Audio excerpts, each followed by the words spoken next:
Hello, friends. John Meyer here of the Lead More podcast. On today's episode, I'm so excited for you guys to hear from what was an online friend turned IRL, real life friend, turned now collaborator on a project, my buddy Jordan Godbey. Jordan is the founder of Growth Community and really just the online community guy, or the circle guy, if you want to be real specific. Jordan is a master of communities. And we talk about in this episode how we've always wanted to gather in community, of course, always in person and now online, but really, especially since COVID, a real strong desire to get together in community, whether that be in a digital space around a hobby or an interest, IRL and around a mastermind or business case. I mean, whatever it might be, business, hobby, interest, personal, family, we want to gather as people. And Jordan really understands how community works and how to get people into a space, how to get them to engage, how to participate, how to make real connections, or even better than connections, transformation. And so in this episode, we break down what Jordan calls the 4 types of paid communities. He has a really compelling framework. We go through each type. And so if you're a leader and you've been wondering, maybe you already have a community that you want to take online, or maybe you've always thought about building a community, you're just not quite sure which one to build. This framework will help you understand, sort of, given your strengths, your weaknesses, the assets that you have in your business or organization, what community is right for you. So we'll go through all of them. Jordan is super thoughtful, very intelligent, and is really fun. He's really going on the 7-figure leap. His business has just exploded this year, working with some of the world's best creators and community builders. He's right there alongside with them, helping them achieve success. So really excited for you. I know I'm going to be sending this episode to a lot of people in my life who I know want to, and I know should start communities. So with that intro, let's take it here with Jordan Godbey. I'm so excited to be here with my buddy Jordan. What's up, Jordan? How you doing? Hey, man. I'm doing great. Excited to be here. Calling in from Mexico today, yeah? That's right. How many years have you been down there now? 3.5. Okay. And tell us the story of how you got there. Is pretty interesting. You're from Cincinnati originally. I'm from Cincinnati. Spent 10 years there after getting married to my wife, which the shortcut to the story is my wife is Mexican. And so came to Cincinnati. We thought we'd be there for 2 or 3. 2 or 3 turned into 10 real fast. And then we had our first child. The pandemic hit. I changed jobs to a startup that I thought was going to be, the next unicorn. And about 6 months later, I got an email saying, whoops, we've kind of over forecasted and ran out of money. And so you got to go. And I was not really ready for that. So my wife said, we always said one day maybe we'll move to Mexico. And I think that day is today. It's amazing. And 2 weeks later, we sold everything and we were on one-way flights to Mexico. And I started this new business, and the rest is history. That's what I was going to ask. How quickly was the idea already in the background, or did you were like out of necessity you had to create a business? Yeah, so I've always been a lifelong entrepreneur, and I say that I've wrestled with bouts of employment, and when the entrepreneur thing didn't work out, it's like, oh, I'll just go get a job, no big deal. And then after 2 to 3 years on the job, that was pretty much my average stint. It was always go back out and try it again. And so I had just finished nearly a 3.5-4 year stint of working for other people, which was my longest stint. And I was like very convicted, had to do my own thing again, had much more clarity, much better ideas of how I'm going to do things differently and better this time. So this was the burn the boats moment that I needed. And I really look back now, it felt like a catastrophe, a disaster, an emergency in the moment, but honestly, one of the greatest blessings that's ever happened. So I'm so thankful for that moment. That's so great. Yeah, I think COVID or incidents by product of COVID created so many nudges in people's lives that they're just like, screw it. Why not? Or like, why not now? Where we always have a reason for why not now. And then people just said now, Yeah. Yeah. What do you think? You sort of answered it, but like, what do you think was different with this idea or the timing that you feel like you sort of cracked the code? Yeah. So previously I ran a digital marketing agency and started out as an SEO agency, and then clients kept asking for more and more and more, and it was always like, sure, we can figure that out. We'll figure out Facebook ads. We'll figure out email marketing. We'll figure out WordPress websites. And so it ended up just becoming this big, ball of wax, and just really hard to pull apart. Every client's super different, very different pricing. Small, medium, large. So it was hard to grow any type of team with any reliability and predictability. So a lot of it was just down to me. And this time around, I wanted to do it the exact opposite way, where it's like, nope, we actually do one thing with one price point for one avatar, and that's it. If you don't need this or want this, go talk to somebody else. Even though I can do other things, I'm choosing to say, no, I'm only going to do one thing. So we flipped to a productized service model. And the hypothesis was, we are going to run this process, this productized service, over and over and over again until we become the best in the world at it and have more experience doing it than anyone else. And that strategy has worked really, really well for us. I remember the moment where I just drew the line in the sand and said, no more. We're not doing any of these other things. This is the only thing that we're doing.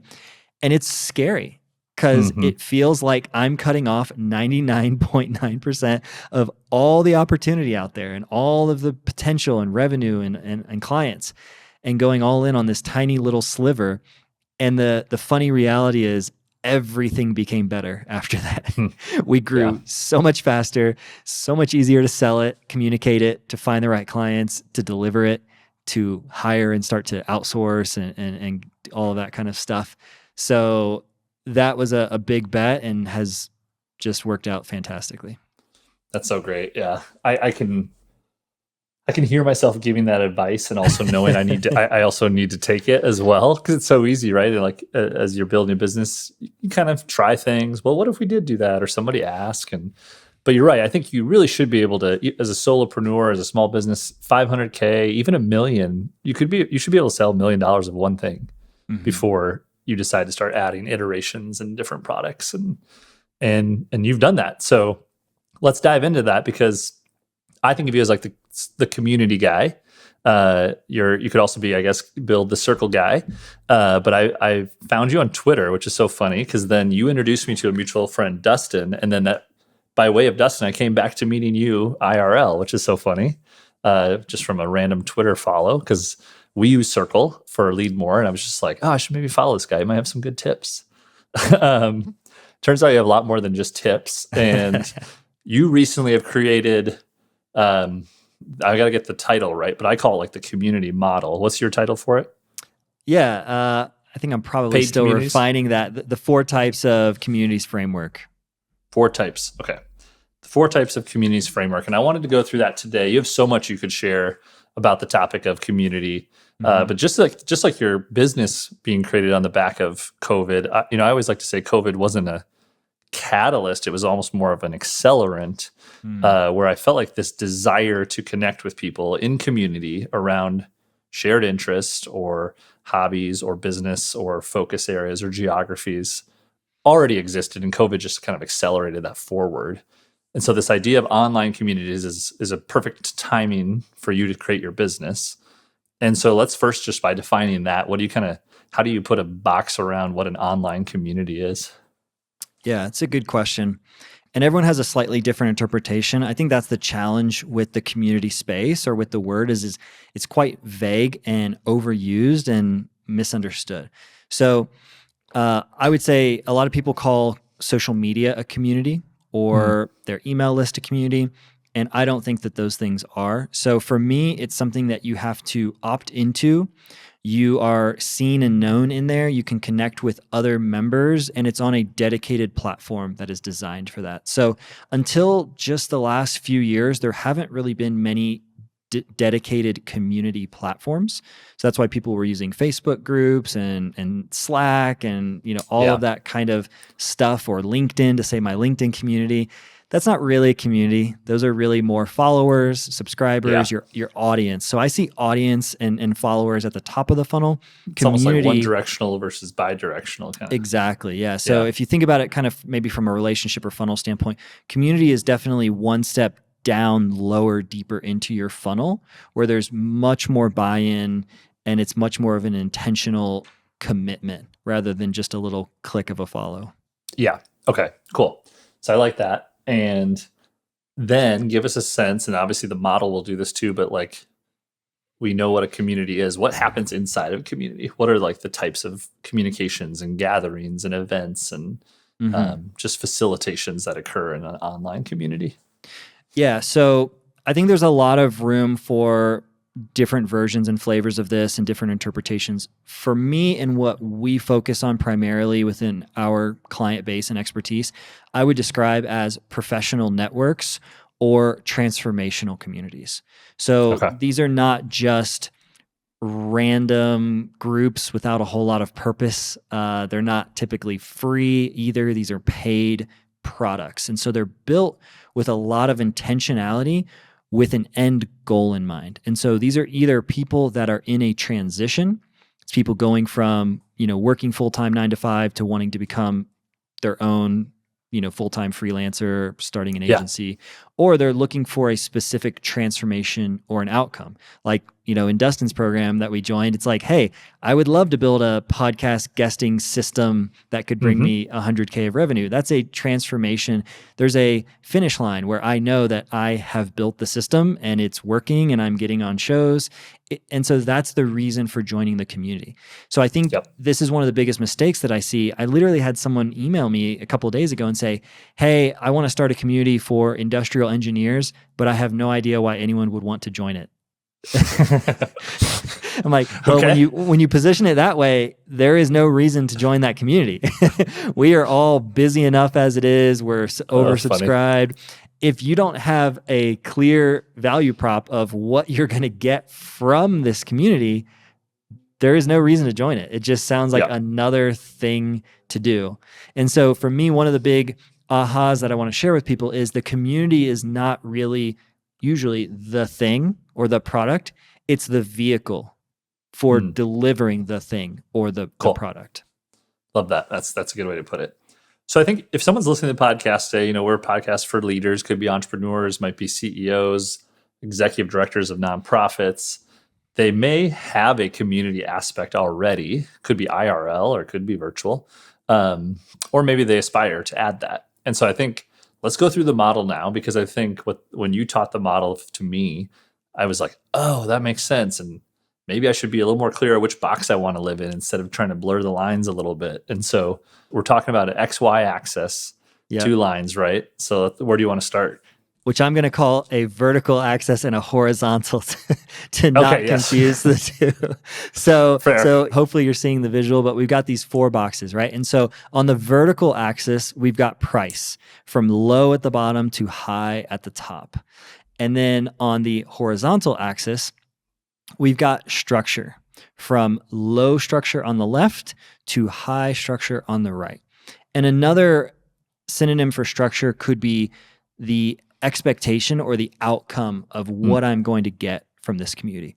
So if we start on just like the level of specificity or clarity. Exactly. Like if we say the community for engineers, I don't really know what I'm going to get from that. Versus the community to get a 100K engineering job in the next 90 days. Oh, okay, great. Got it. This is what we're learning here. We're not actually learning engineering. This is the outcome that's kind of promised, right? Perfect. Okay. So hugely different types of pricing and experience that you would be delivering in that similar type of community. Makes sense. Okay. So should we just knock each one off one by one? Let's do it. Yeah. Okay. Where do you want to start? Do you like low, or low, and then we'll end high. So on my favorite low price, one. Yeah, low structure, price, bottom low structure. Left.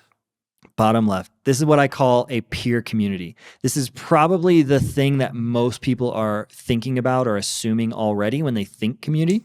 So just think of it as like a paid membership, a paid club, a paid community. And so my favorite example of this is Exit 5 from Dave Gerhardt. So Dave, a leader in the marketing space, kind of worked his way up in B2B marketing and SaaS marketing, and he worked in tech, and he became kind of a pretty followed CMO at some startups, and people were like really liking all the things that he was sharing on LinkedIn all the time. He had a really lot of interesting thoughts and ideas and insights. And so people wanted to get closer to him, but he also had certain perspectives that resonated with an audience. And so he started Exit 5, which originally was like a Patreon thing that you could just contribute to and get a little bit of extra newsletters and private videos and podcasts. That turned into a private Facebook group. And then eventually he reached out to me and we moved it to Circle, and we 10x'd the value of his community offering. And so it's a $20, $30 a month type of membership. You're going to be around a lot of other ambitious B2B marketing professionals. You're going to get to talk about cutting edge things that are happening in marketing, whether it's AI or changes in the advertising landscape and what's not working that used to work 6 months ago. And so it's a place where you can go a lot deeper than what you're going to get at the surface level LinkedIn and Twitter types conversations. People are making real relationships. They're doing real referrals. There's even a private job board inside there. So you may say, I'm looking for my next director of marketing. I don't even want to publish this publicly. I'm just going to advertise it here inside of these 4,000 ambitious marketers. Who are looking to, level up their game constantly. This is probably a good place to start and save me a whole lot of time. And so there's just multiple ways that members are getting value, Dave is creating value, and it's not all about him. So it's not showing up to the Dave Gerhardt show where he's the guru on the mountain. We're all sitting here waiting for him to answer our questions. That was one of his key concerns, and this is a really common thing, is like, I don't know if I have time to run a community, and sounds like a bunch of work. And so if you position the value correctly, which this is in the low category, so there aren't super clear promises of, oh, you join this community and you're going to become a CMO in the next 12 months. It's not like that, right? But you can still make it compelling enough where it's a massive. The flip side is like you probably need one event or one occurrence, an introduction, one person who brings you a client to make the $240 just like immediately worth it. Exactly. It's a no-brainer. That's exactly right. And that's the way I like to look at most online programs, where if you get that one nugget, that one takeaway or connection or breakthrough, then that alone should be worth the price of the whole thing. Yeah, easily. Yeah, and your point, if it's a job, I mean, that's $20 a month for sure. Yeah. Cool. So I also think of things in there like, I think of like fantasy sports, or you could have people around hobbies or interests that might want to care enough about it to pay $20 a month to be with others like them. Totally. Okay, cool. All right. Where do we go next? So one thing I want to mention is if we zoom out real quick, there's really two major value drivers for a community-based product. And those are connection and curriculum. So if we think about the left side of the model, we have the connection side, where it's a lot of the value is driven from the people inside the group. And so on the right, it's really curriculum driven. It's a program, it's a process, it's a roadmap, and an outcome. These things are typically not exclusive. There's a lot of overlap. Think Venn diagram here, but you can certainly be much more heavy on one side than the other, and potentially even exclusively on one side or the other. But most are a mix. So we are now talking about the connection side. So the peer community is definitely connection, right? It's like you're not signing up and then there's a bunch of courses in there. You're really there for the discussions and the live events and the other members. So you want to ideally have a decent sized audience, because if the value is in the members and you've got 3 people in there, then it's not super valuable. So Dave started out social media, grew a big following, and then was able to monetize that and turn it into a successful peer community, right? That makes a lot of sense. Okay. So if you don't have as large of an audience, but you still want to do something that's a bit more on the peer connection side, what I recommend is moving one step up to the higher price. And that is a proximity community. And so you might think of this as like a mastermind or a group coaching program, where the value is having fewer people together in more proximity, more intimacy. Maybe we meet once a week on Zoom and there's 12 of us and we're all high-level CEOs and business leaders. And we want to talk about some really important, deep things that if I could hear your perspective and I could get feedback from a couple other people that are at my level, that alone would give me the breakthrough that I need to make the right decisions in my business and inform the right strategy. Because as we know, especially if you're out doing your own thing, it can be really lonely, really isolating. How do I get really high quality feedback? A lot of people, we go out and we hire a coach or a consultant to help us. But if we could be in a group of a dozen people like us, that's something that we're willing to spend even $1,000 a month to be a part of that. And so you don't need 3,000 or 4,000 members. You might just need 10 or 20, and you've got a really nice business. So now you're paying for a little more signal, probably a little less noise. Exactly. But maybe there's some sort of level of maybe intimacy, or maybe it's like revenue in your business, or some sort of kind of common shared maybe qualifier that everybody in this peer group has. Absolutely. And so there's different ways to go about that, whether you want to go the application route or you just want to lay out sort of some requirements. Hey, you need to be at least at this revenue level, team size level, deal size level, whatever it might look like for your business. But then pricing is also one of the best filters that you have for customer selection. Not a lot of people are willing to pay $1,000 a month to be a part of something. But for a business owner that's in the 6 figures and maybe going to be in 7 figures, that can look like a really good ROI for them if they get the value from that group. So you're almost just allowing people to self-select in at the right level. As you answered my question, so now that we're on the upper side of the price horizontal axis, what do you typically, in the examples here, what do you see as a price? $1,000 a month, you mentioned? Yeah, I mean, you and I are in a mastermind that's $1,000 a month, and it's kind of two groups of about 12 people each, and so I've gotten a lot of value from that. But there's other ways to do it. So you might think of it as group coaching, or for example, in Dave's world, he's got several thousand people in the low ticket peer community. He could easily offer a CMO inner circle option where he only limited to 20, 25 CMOs. They're paying $500,000 a month. They're able to have private, deep conversations. They can meet regularly. That could be something that he could easily enable with inside of that existing community. So it's really up to you around pricing and value and what it is that your subject matter is, to kind of figure out what are the thresholds that your clients are able to pay. So we're still on that low structure side in terms of the curriculum and the sort of status of the transformation, but because we have increased the barrier of entry, we've sort of made it more valuable based on who's in it too. Yeah, but there's definitely a challenge here, which is it's not crystal clear what you're going to get from it, right? Sure. Paying $1,000 a month, what do I get?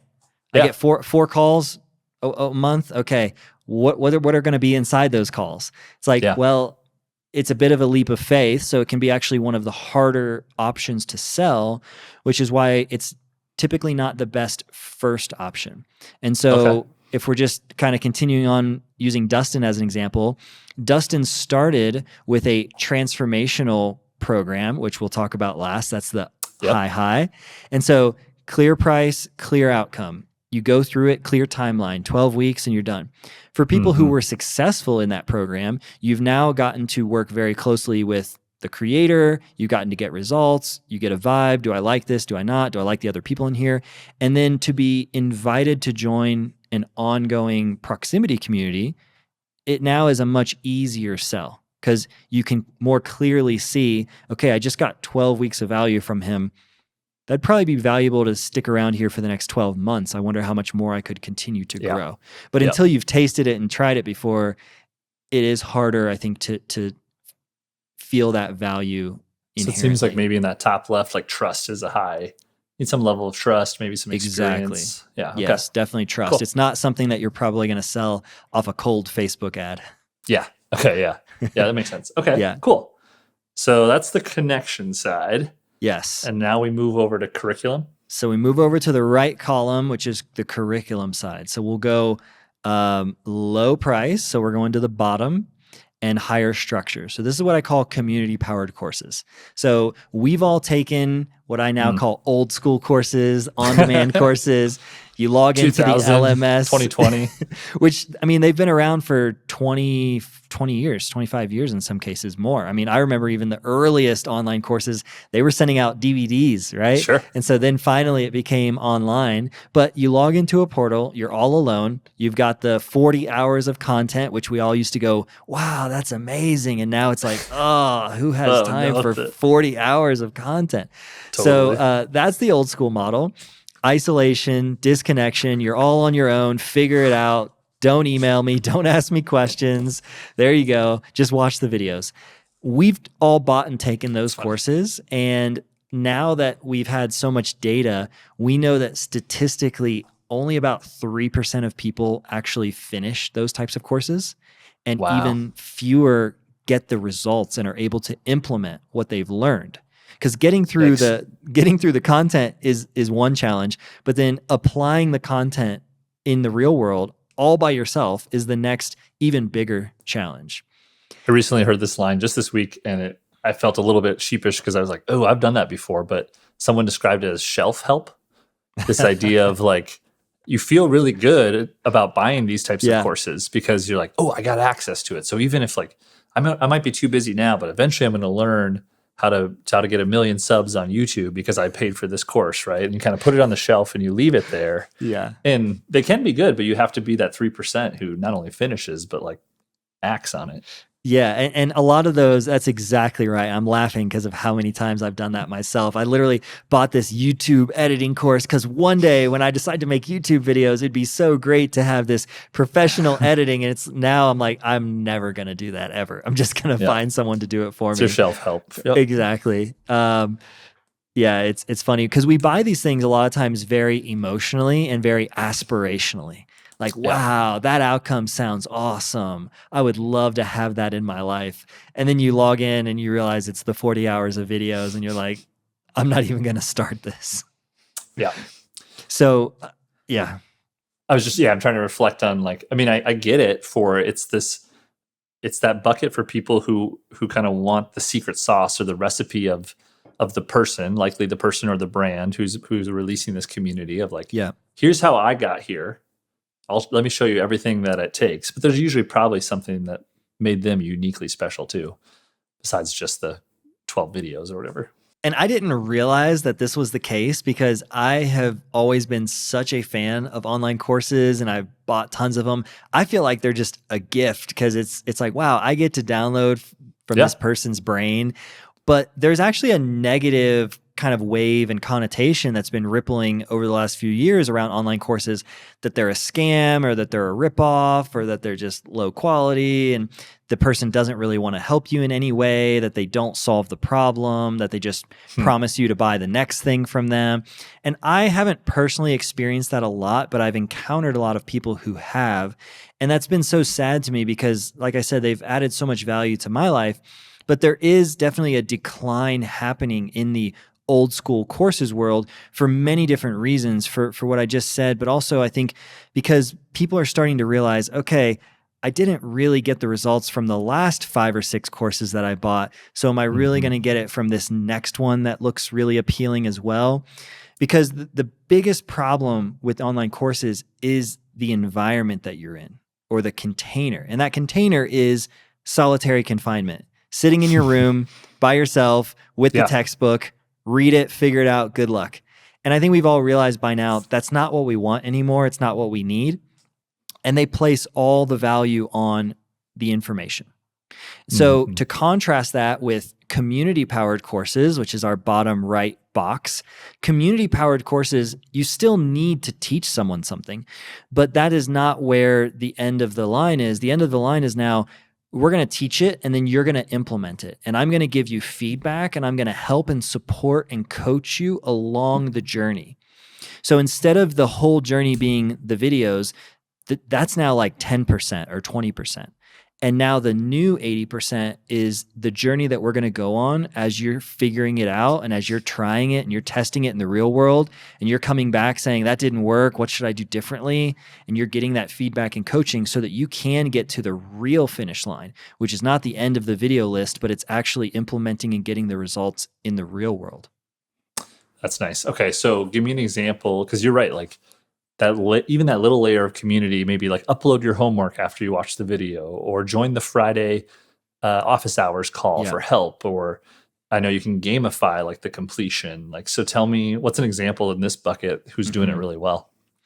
Yeah, so I would say Justin Welsh is doing it well. So Justin has had old school online courses for quite a while, but they were very short. And I think that's the difference. They weren't the 40 hours. They were like the 45 minutes. So they were very focused and very easy to implement what he's teaching you. But he recently, earlier this year, released a masterclass, kind of like a 9 hours or 19 hours, but it's the Creator MBA. So it's everything that you need to be a successful creator and potentially make, 7 figures doing it. And so because it is such a much bigger transformation, there's a lot more support that's required to help you actually figure it out. So we built a community for Justin so that all of the people going through the course could then interact with each other. They could share what they're learning, how it's working for them. And then Justin shows up on a regular basis to do these really in-depth Q&As. So you submit your question ahead of time. He's got time to come up with examples, come up with specific feedback, recommendations. He prepares really nice presentation to kind of illustrate what he's trying to teach and how it would work for you.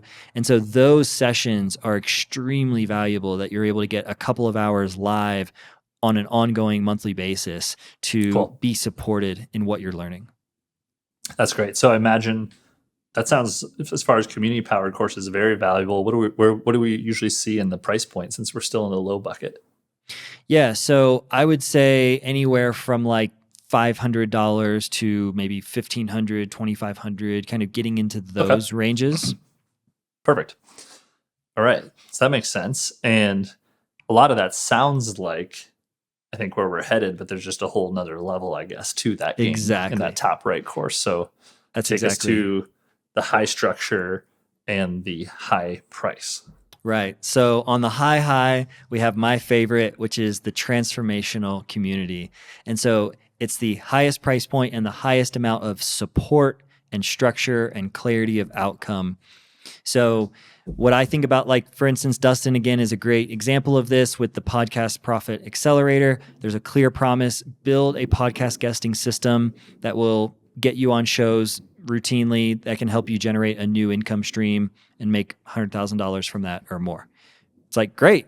How much is that worth? Would you be willing to pay $10,000 to build that system?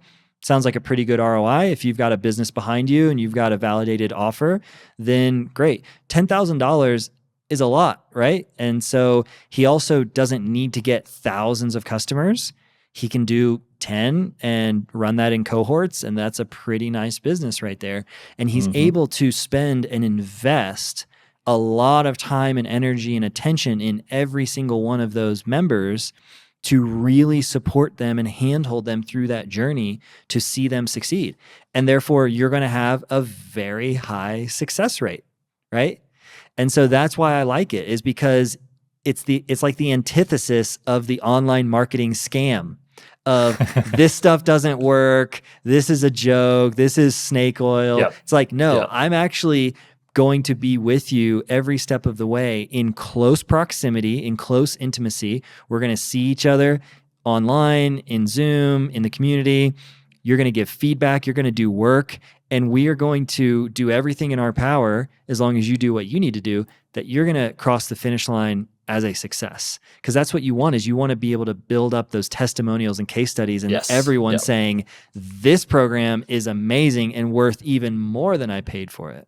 Yeah, it's almost like, and I'm not a master in geometry, but if we were to, there's almost like a third axis to turn this model 3D. And it's like you have high structure on the transformation, you have high cost because of the quality but there's almost like an access or time or something, right? Like in that top right corner, you're also getting a lot of time with the thought leader or the community owner or so it's like, hey, I'm on the top right bucket. We're going to do whatever it takes till you hit this transformation. Absolutely. Yeah. So a lot of times I talk about that this works really well for heart-centered leaders, entrepreneurs, coaches, because they truly do care about the success of their students and they do know them. And so not Not saying like in the bottom left in the peer community that Dave doesn't care about his community and his audience, but he just can't invest the resources and the time and energy to make sure everyone is going to have a successful career and all of that stuff. So it's really around aligning the incentives and having an appropriate amount of support and value for the price that they pay. And that's why I've always been a fan of higher ticket, because I really want to make sure that my clients succeed. And so I want to be able to spend the time and the energy and have my team be involved and do whatever it takes. And so you've got to charge appropriately for that. Jordan, maybe speak to when, again, it's back to that, how we all define community, but that top right bucket, some people might think, oh, it could just be a bunch of Zoom calls. Like, why do I need this community aspect? Like, we're all getting on the call together. We can talk. We're in community. But what type of things do I get to enhance? And let's just say Circle, for instance. Yeah. So I think we've all probably had our genius shower ideas moments, right? Where you've been thinking about the problem and you're like, oh yes, that's what I need to do. Imagine if you have to wait 6 more days before you can talk about it, because you had the Zoom call yesterday and now you're getting the ideas. That's the problem, is Zoom only programs are still a form of fragmentation and isolation, because as soon as the Zoom call ends, we're disconnected again. So the community works as a connective tissue that is holding us all together. Good. It's holding together the courses and the resources that I can access at any time. It's holding the recordings of all the calls. And then it's the 24/7 place that I can go to submit my work, to share ideas, to ask for help and support and feedback. And other people can respond over time. So we can actually have really rich conversations happening over days and weeks. And those are happening all in between the cracks, in between the Zoom calls. Yeah. It's, because these people they're not on call to be your coach or your thought leader, but you might be building your business at the different times than everybody else, right? Wee hours of the morning or weekends so that makes a lot of sense. I think maybe you told me, I know so few people actually watch the recordings, but there is like some extra value, at least some perceived value too, in that community. It's like, oh, if I miss a call, I can go get the call. There's also maybe some templates or swipe files, or like other library of resources that can live inside a community. Yeah, those are some of the other perks, right? Yeah, absolutely. Having different templates, having tools, even curation is a huge value. So all of the value doesn't have to come from you. It could be, hey, here's a list of, a few YouTube videos and podcasts that have been really valuable and impactful for me.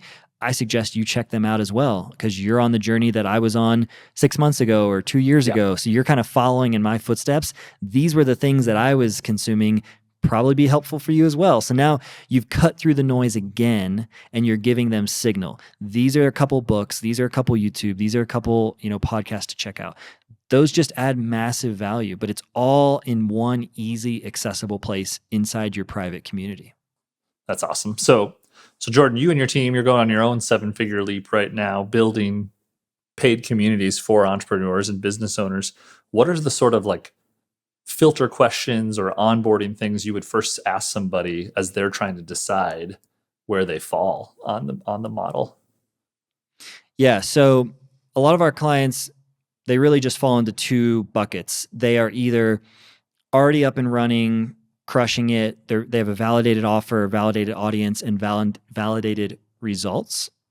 And so they are looking at doing things better, faster, easier. So a lot of times we are moving them into a private community environment, or we're building a new offer with them from scratch to help serve their existing audience base and customer base even more. They have a lot of the things already figured out. But then the second category are people that are earlier in their journey. Maybe they've got amazing experience and expertise, but they're just starting out on their coaching journey or creating courses or working with people one-on-one. And so we need to validate a lot of things with them, largely their offer. And this is where I think a lot of people, they just gloss over it and they want to move forward. Like, let's just go build the community. Like, let's set up the software. Build it and they will come, right? Yeah. It's like, and that kind of goes back to, well, I built the community for engineers. Why are no engineers showing up? It's like, because nobody knows why they would want to join this thing.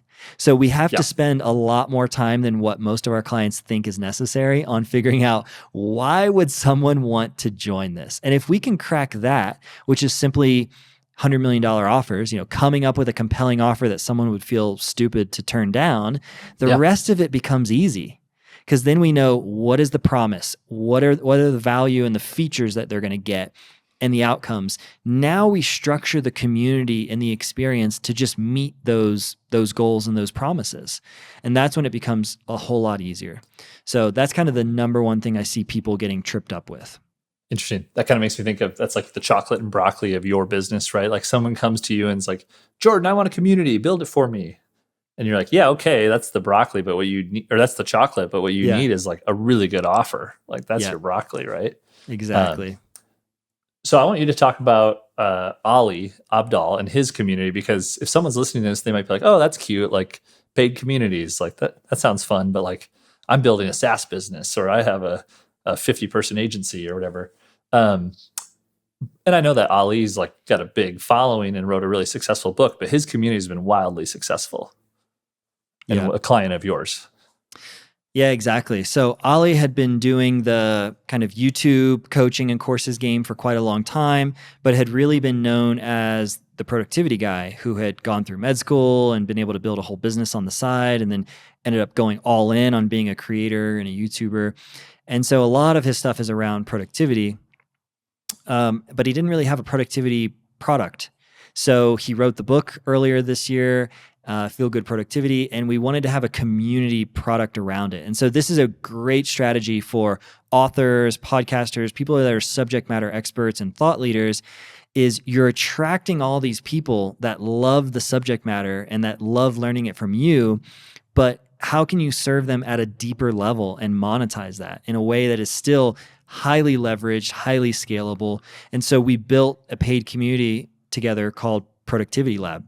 And so the goal of Productivity Lab is to double your productivity. So because Ali has a big, broad audience, we needed the promise to be a bit more broad versus like, you're going to save 6.5 hours a week at the end of 12 weeks. Like, it's really doing what matters most to you, getting to do more of what matters most to you in your life, and what would it look like to double your productivity.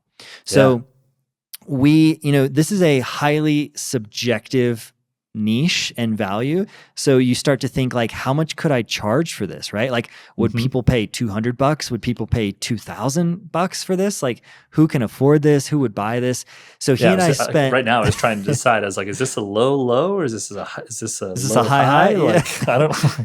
Exactly. And he and I spent a couple of months really going down the rabbit hole, also with his team, to try to figure out, where does this fall on the 4 types of communities grid? Because he could really do any of them, any and all of them. And so we had to make some hard decisions. And what we landed on was, this is eventually going to be a $2,000 product, but we sold it for $1,000. And we did a few founding member cohorts. So we really restricted the amount of people that we would let into the program and when they could join. So it was an open and close kind of launch. So there was a lot of authentic scarcity and urgency. Yeah, and we did that I would say for 2 reasons. One is, people tend to be very indecisive, and it's really hard to get people to make a decision and to buy anything. And so by just doing open and close and limited spots, it's, if you want it, then you got to make a decision, you've got to move. But then on the flip side of the coin, we've never launched this community before, and Ali has a huge audience, and we didn't want like 5,000 people to just join overnight. And we're like, what do we do here? This is crazy, overwhelming. We wanted to be able to deliver, and so we needed it to be something that was going to be a bit calm and sustainable and predictable. So we ran a couple of launches, and they sold out all 500 spots each time. So $500,000 launch, a few months later, another $500,000 launch, and then another one.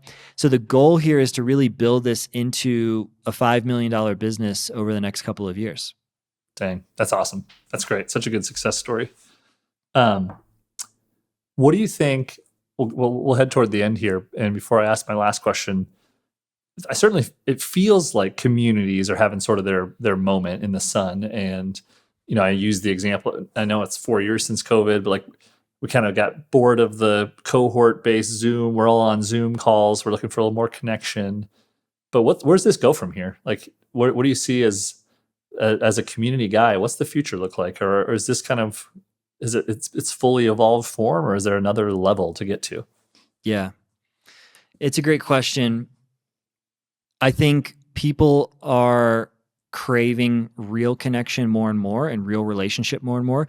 And back to what we said earlier, where you only need to get one nugget or one breakthrough from a program for it to be worth it. I'm feeling like you really only need to make one or two awesome new relationships and connections from a community for it to all be worth it. So even though there's 4,000 people in there, hey, I met this awesome guy, and maybe we're going to be business partners or referral partners or just awesome friends and support each other because we're on a similar growth journey together, doing our own thing. That's really impactful and meaningful in life, because as you know, as you get older, you might only have a half dozen people in your life that you truly know and care about and know you. And I feel like that might even get smaller and smaller, as things go on. And so each person there is extremely valuable in that inner circle. Where I see it going is just pursuing more and more authenticity, intimacy, and real world connection. So in this new AI era we're entering in, information, the value of it just goes to zero, right? Yep. It's just so plentiful. It's everywhere. We're overwhelmed with the amount of YouTube content. And so I think taking the online and bringing it into the offline, into the real world, having real world meetups, real world masterminds, events, conferences. We just got back from our real world meetup from the online mastermind. Yeah. So, I had met and seen all of you guys for months and months online. We've built a level of intimacy and connection and rapport, but it totally changes in person. It immediately goes 10x. You give hugs, you high five, you do fun things together. And now you just feel differently the next time you're on Zoom. So I think that's where these niches are going, and getting more and more niche, more and more specific. It's not about having to be in a room of 10,000 marketers or entrepreneurs. It's about being in a room of 10 people that you really resonate and connect with. And so just figuring out different ways that you balance that from a product offering and monetization standpoint. But that's where I see it going. And the cool thing is anybody can do this. I'm here for that and more in-person connections. I support that. Yeah. Okay, so last question we always ask on the Lead More podcast. What do you think is your superpower, Jordan? So I think my superpower is seeing the vision of what is possible and what you can create, and knowing that it is the right thing. And so I lean on, recently I went through the Working Genius assessment, and I'm a big fan of personality assessments, and I've done a bunch of them. Some of them are super complicated, and it's like, okay, I'm a INTJ, okay, and then there's like 16 others. Working Genius is very simple, and it told me what my two superpowers are, which are wonder and discernment. And that can be explained as kind of coming up with the idea, coming up with the vision, seeing things that may not exist yet, the what ifs. What if this were possible and we could do this? And pairing it with discernment, which is basically knowing if that's something we should actually do or not, knowing if it's a good idea. And so I get to interact with clients who are amazing thought leaders, and they know their subject matter so well, but they don't know how they would put it into this community environment and build a business around it and deliver that transformation in a different way than they've done before. And so I can see it, and I can get them really excited about it and know that it is going to work because I've seen it working in so many other community businesses. So I think that's cool. The superpower for me. I don't know the frequency of that combo, but that seems more rare to me. Like the ability to, you said wonder, right? Like wonder and dream, but then also have put the clamps down and kind of discern whether or not it's good. That's hard. That's hard. I love it. Awesome. Well, thanks so much for coming on, Jordan. I love following your journey, and I'm going to continue to keep cheering you on. Thanks for making our communities better. Thanks so much, man. So cool how we got connected and how our relationship and journeys continue to grow. So real pleasure being on here. Thanks a lot. All right. You take care. All right. That was Jordan Godbey. Thanks so much for coming on the show, Jordan, for sharing your wisdom, your expertise, breaking down the model, and for being a friend. Really appreciate it. So the Lead More podcast, you can get wherever you listen to podcasts. You can get us in video format on YouTube. You can actually see Jordan's lovely face. And if you are curious about a community, I have a community, the Lead More community, full of leaders and entrepreneurs. We'd love to have you. If you ever want to join, just reach out to me. But thank you for listening to the podcast. Make sure, give us a review. That helps a lot. Click subscribe on YouTube if you watch the video versions. And as always, friends, take care and be well.